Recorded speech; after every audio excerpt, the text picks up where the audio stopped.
What's up everyone, it's Nick with TechRaptor. We got another week in news, so yeah, let's waste no time and get right into it.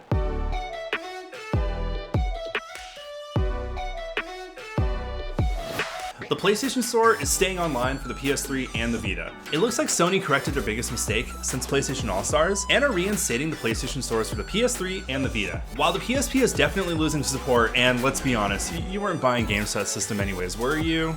No, you weren't, were you? It's a good sign that Sony is listening to its supporters and keeping the legacy consoles' online ecosystems available for the time being. In a quote on the PS blog, upon further reflection, however, it's clear that we made the wrong decision here. That's a pretty good rhyme. So today, I'm happy to say that we will be keeping the PlayStation Store operational for PS3 and PS Vita devices. While this isn't a guarantee that they're going to stay up forever, it is a good move on Sony's part, due to the simple fact that hundreds of great games across both platforms would have been stranded or lost if the store shut down. I guess I don't need to spend $120 on a memory card anymore. So yeah, that's cool, I guess.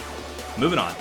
In Xbox news, it's looking like cloud gaming is finally coming to iOS and iPad devices this week via Safari. Wow, what an amazing day. In a blog post on Xbox Wire, it was confirmed that we are finally going to be getting the chance to play Xbox games via Xcloud on Apple devices.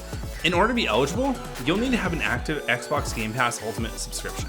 While this was blocked earlier due to Apple's walled garden, and it's looking like people on the superior phone platform will finally get to play Xcloud. So yeah, that's another win. As someone who's played quite a bit of Xcloud in its early beta, I can definitely assure you that it's pretty awesome. And one of the most next-gen feeling features I've experienced in a while.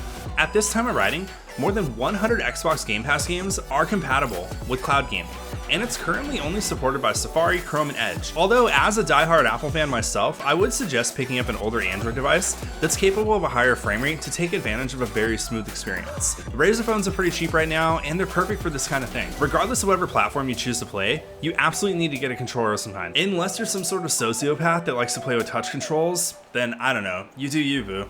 In our next story, the Super Seducer saga continues. For those that don't know, let's have a quick refresher.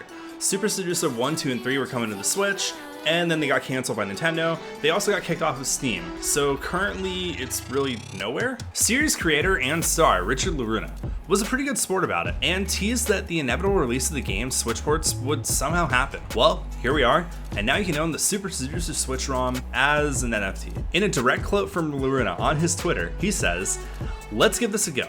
First full game NFT. Super Seducer 1 for Nintendo Switch. 3 copies only. Probably the rarest Switch game ever. While this is a pretty dumb game, and honestly, I would never buy it, the idea of a banned Nintendo game that you can own is definitely something that I know that collectors go crazy for, because let's be honest, if you're familiar with Nintendo collectors, they'll buy anything."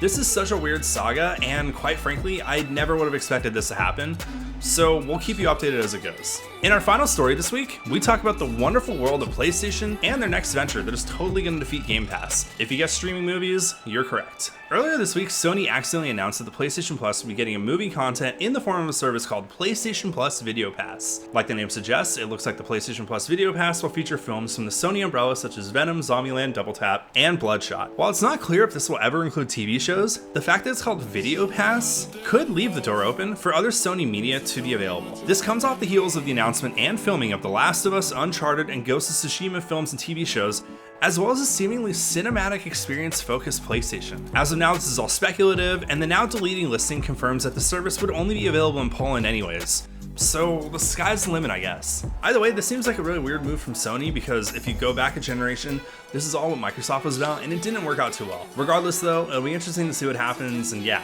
I don't know, I guess this is how they beat Game Pass. And with that, that's pretty much all I've got today. Here's some features that we put up that I think you should read, featuring Judgment, some Nintendo speculation, and the importance of shovelware. As always, let me know if I missed something in the comments below, and do that thing that everyone says to do at the end of the video, but don't feel pressured to do it because that is stupid. And yeah, go do something nice to someone because why not? Until next time, later.